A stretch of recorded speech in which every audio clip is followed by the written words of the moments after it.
So happy Friday. On Monday, I plan to raise some awareness about solosexual equality in the workplace, or people who feel romantic toward themselves. So today, I so much would wish that I could leave work early to go on a solosexual date. I really badly want to go walk on the trails here in the Phoenix area, but I work 6 days a week, and the seventh day, I just don't feel in the mood for it. I wish I could have 2 days off because I kind of need that first day to unwind from everything. And but then my colleagues, they're always taking time to do other things. So one of my colleagues is a father of three. He plans to spend some time away to tend to one of his kids has homecoming events, and then he's going to take a trip to Disney during the Thanksgiving time, which I like, by the way. I just want it to work for others who don't have families as well. I got another colleague who doesn't have children himself, but he tends to his nieces and nephews, which is good too.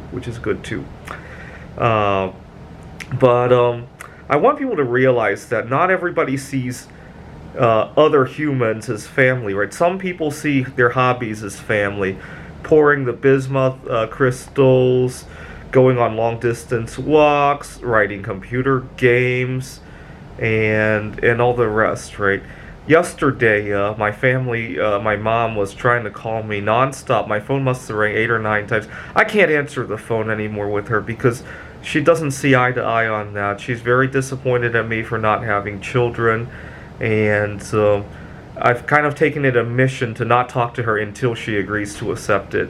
And I'm kind of hodling that idea as long as I can. It's very hard to resist, but I'm trying to hodl it because I know in the long term it's for the better of both of us.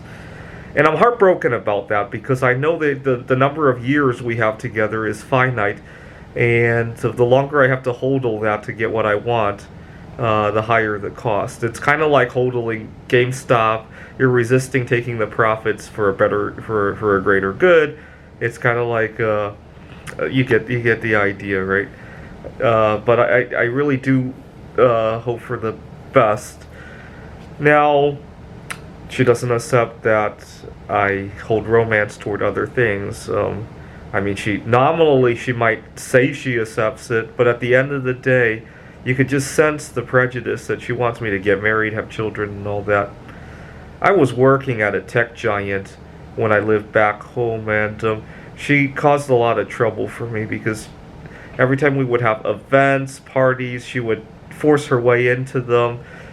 Later on, she explained that she worried I would hang out with the wrong crowd and end up with illegitimate children or something. That's what she explained, at least. I don't know if that's true or not. That was the furthest thing from my mind. And in fact, at work, I often didn't get accepted for who I was because I didn't want to do any of that. I wanted to go home to write my computer games.